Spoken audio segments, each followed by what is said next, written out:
Teoria clássica da administração. Resumo prático e direto ao ponto sobre este assunto que é muito utilizado por todos os tipos de negócio, independentemente do porte.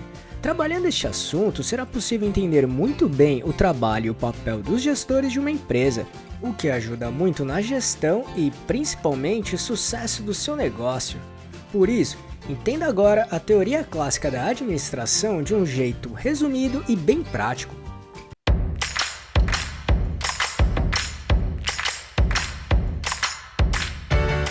Você quer receber dicas e informações para montar seu negócio próprio? Então se inscreva nesse canal e fique por dentro de tudo que você precisa saber para abrir sua própria empresa.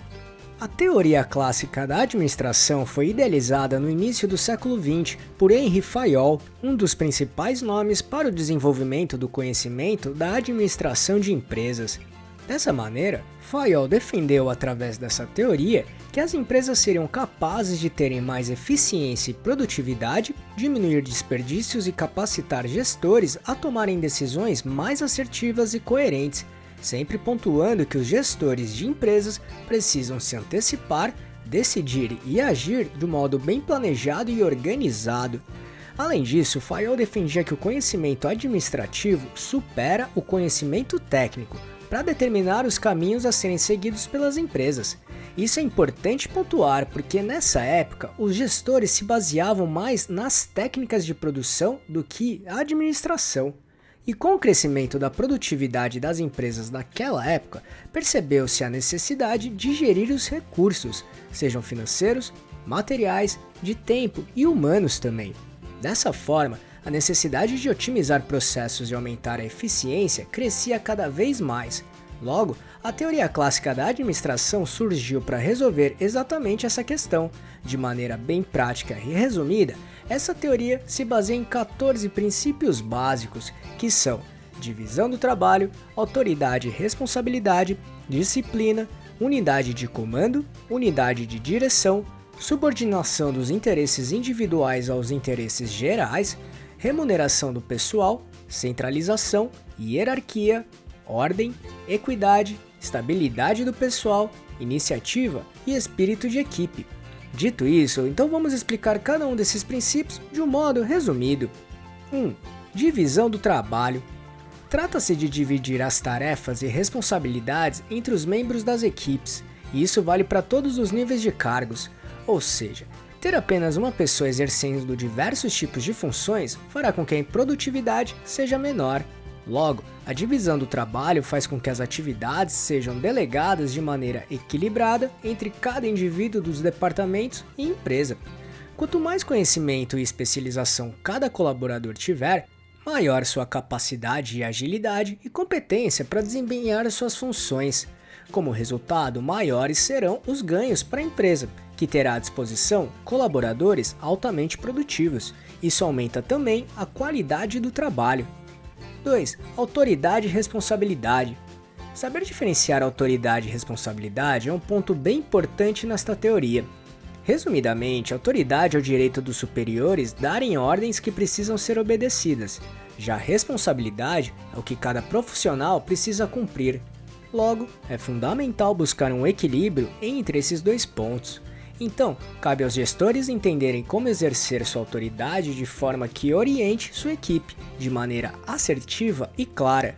E para isso é muito importante entender e dominar cada assunto. Assim, os gestores também devem se dedicar à orientação dos liderados, aplicando noções de administração para aproveitar os talentos de cada um, desde que seja a favor da empresa. 3. Disciplina. A ausência de disciplina gera o caos nas empresas. Desse modo, é muito importante trabalhar a disciplina para manter a organização e hierarquia também.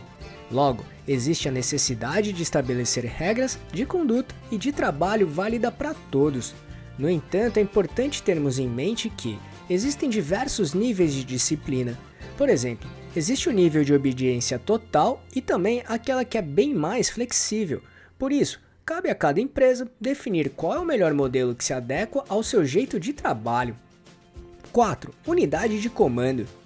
Essa teoria defende que um colaborador ou uma colaboradora deve receber ordens de apenas um ou uma chefe. Assim, evita-se confusões e conflitos internos, evitando contra-ordens. 5. Unidades de direção. Aqui defende a ideia que as tarefas e realizações com o mesmo propósito devem ser encabeçadas por uma única pessoa, ou seja, ter um controle único. Dessa forma, uma área ou processo com várias atividades terão somente um gestor ou responsável pela sua condução. 6. Subordinação dos interesses individuais aos interesses gerais. Os interesses gerais da empresa devem prevalecer sobre os interesses individuais. Isso garantirá a saúde do negócio e manter um bom clima organizacional. 7. Remuneração do pessoal. Este pilar não se refere apenas aos salários, mas sim o todo, incluindo bonificações, participações nos lucros, benefícios, prêmios e recompensas, entre outros pontos atrelados à remuneração. Logo, a remuneração de cada profissional deve ser suficiente para garantir a satisfação dos colaboradores e até da própria organização. Isso manterá o nível de comprometimento esperado de cada um, inclusive até motivá-los a se dedicarem bastante em suas atividades e responsabilidades. 8. Centralização. Aqui a teoria defende que as atividades vitais da empresa e sua autoridade devem ser centralizadas, ou seja, quanto mais alto o cargo, maior autoridade e responsabilidade a pessoa terá, sempre de acordo com a medida definida pela empresa. O objetivo aqui é manter organização e qualidade nos trabalhos realizados. Em outras palavras, deixar atividades mais complexas com os profissionais mais capacitados. 9. Hierarquia. Como o próprio nome diz, trata-se da estrutura organizacional, que vai desde o chefe de maior autoridade até os cargos mais modestos. Segundo a teoria, a hierarquia faz com que as integridades das ordens repassadas sejam respeitadas, bem como suas unidades de comando.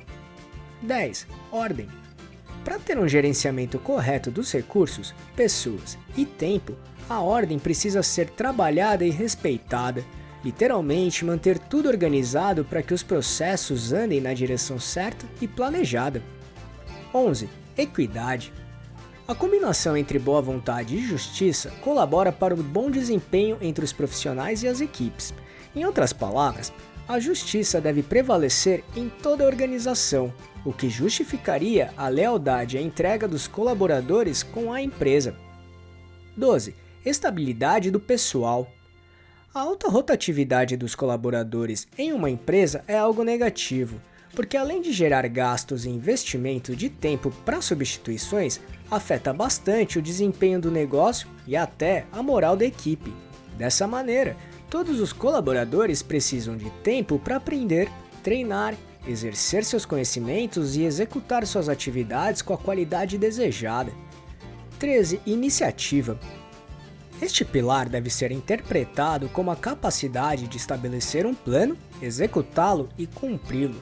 Dessa forma, Fayol não idealizou a hierarquia da administração como uma estrutura fechada e fixa, mas sim como um mecanismo que pode ser adaptado conforme as necessidades.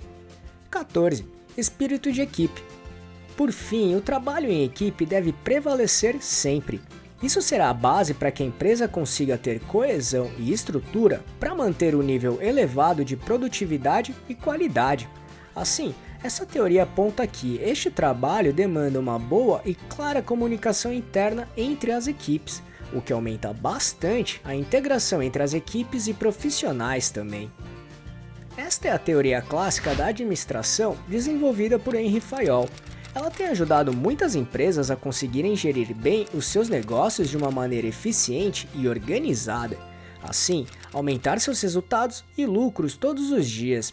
No entanto, cabe a você ou seu negócio entender como trabalhar cada pilar de acordo com o estilo e propósito da sua empresa. Tenha muita coerência, combinado?